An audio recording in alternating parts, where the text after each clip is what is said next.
Yo, what's going on, guys? And I'm on my way home right now. I just interviewed Marcin Gortat in Orlando. I'm driving back down to Miami, and I saw a notification come on my phone, and we're hearing that the Hawks and Lakers are discussing a Dejounte Murray trade. We've been covering this for the last few weeks. We've said that it's more than likely Dejounte Murray would force his way to LA, being a Clutch Sports client. I do want to get this out of the way that I like Dejounte Murray. He's a good rebounder for his position. He has become a good three-point shooter. He's a guy who can, average easily almost double-digit assists and be a 20 points per game scorer. But I do want to point out he is not the defender that he used to be. I do want to say that. As much as I love Dejounte Murray, I think he's a great basketball player, and I think he's perfect for the Lakers. And the deal that we're hearing out of Los Angeles for Dejounte Murray would be D'Angelo Russell, Jalen Hood-Schifino, and a 2029 first-round pick.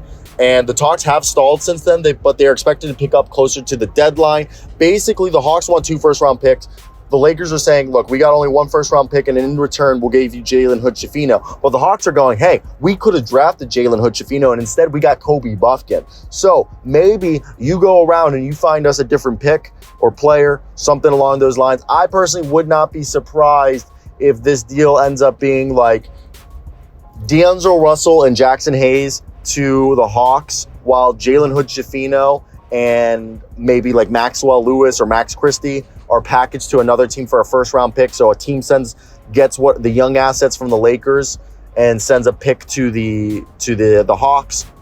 Hawks send Dejounte Murray and AJ Griffin maybe to the Lakers, and Lakers send the Jalen Hood-Schifino, whatever assets they get for Jalen Hood-Schifino, and the only player they're sending is, Jackson Hayes with D'Angelo Russell, or there's also been rumors of a Gabe Vincent, Alex Reeves package.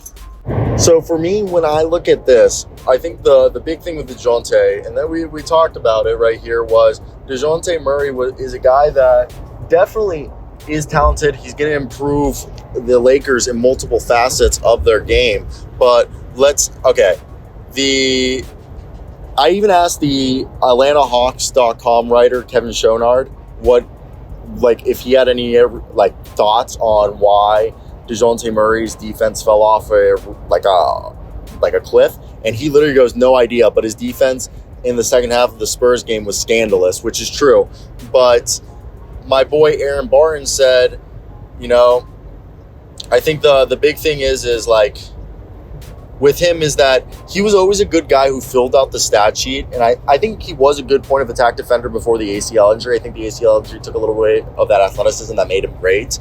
And I think, being on not the best of teams, he racked up stats. And it wasn't that, he was an all-defensive team member, but he's not that anymore. And people act like he's like a decoy candidate that's available for trade. And I just want to make it clear, Dejounte Murray is very good, but he is no decoy candidate that is available for trade, okay? He's, when he's locked in, he can be a good player. He's still an all-star caliber player, but he's redundant next to Trae Young. Now, that's something that I do get scared playing with LeBron James, still a guy who needs the ball in his hand. Anthony Davis needs the ball in his hand. You have 3 guys now who need the ball in their hands to be most effective. So that's where I kind of look at this and I'm like, oh, is that the right way to go about this? I don't care about the assets, the young players that the Lakers have to give up to get him. I don't think that matters at all. And I have said before, I do think Dejounte Murray is worthy of trading because he's under contract for a long time. For the foreseeable future, gives you a point guard. But for the Lakers, they need to go big this year because LeBron, he's probably maybe plays next year. If Bronny does another year of school, he'll play next year for the Lakers. But in 2 years, when Bronny does enter the draft, I don't think LeBron is going to be a Laker unless the Lakers draft Bronny. And if he were to stay, Dejounte Murray would be somebody that would help him make him stay. Now, also, I would like to say I don't think the Lakers should feel to get Zach LaVine or somebody else because I think Dejounte Murray, the age, him and AD could be the future 2 guys when LeBron does leave. So I do think that's something huge. And I want to hear your guys' thoughts. What do you guys think of this whole situation? Just because if you're a Lakers fan or a Hawks fan, I do think the Hawks are trying to maximize they just want draft capital back, I think personally, because of what they gave up to get him, and they knew they overpaid, so they're hoping that they could get something, close to that. And I think, going ahead and trading Dejounte Murray now is the best way to do so. As if they wait longer, I think the value will go down, and I think his value is still relatively high, even though we will agree bit of an overpay that for what they gave up in terms of draft assets. I don't think the contracts or the players were necessarily bad that they gave up, but I think more so in the sense of having a guy that clearly, Trae Young, the whole thought was, to make Trae Young more effective, let's take the ball out of his hand and do this my turn, your turn thing. That didn't work. So I think the whole thing they're realizing is, damn, we should probably go out and try to get a guy who can be potentially the difference maker for us as a point guard, because the point guard position has been their weakest. So I don't know. What do you guys think? I'm also really hoping that we're definitely not making this light. That was a long. That light was definitely just not happening for us. But yeah, for me, when I look at this, I do.